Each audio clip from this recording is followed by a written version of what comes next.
పట్టణంలో అందరూ ఎప్పుడూ పరుగులే.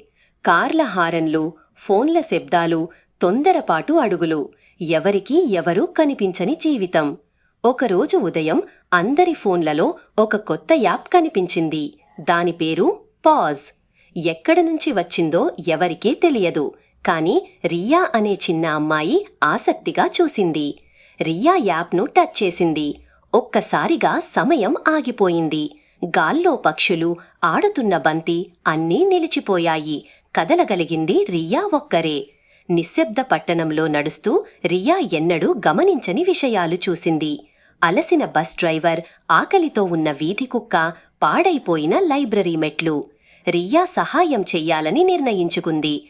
కుక్కకు ఆహారం పెట్టింది, కూలిన బోర్డును సరిచేసింది, పోయిన వ్యాలెట్ను యజమాని బ్యాగ్లో పెట్టింది. సమయం మళ్లీ మొదలయింది. కాని పట్టణం మారిపోయింది.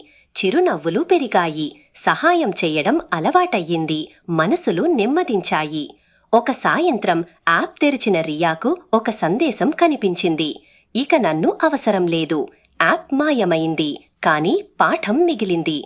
నిజమైన పాజ్ బటన్ మనలోనే ఉందని రియా తెలుసుకుంది. కొద్దిసేపు ఆగి చుట్టూ ఉన్న ప్రపంచాన్ని చూడటమే నిజమైన మాయ.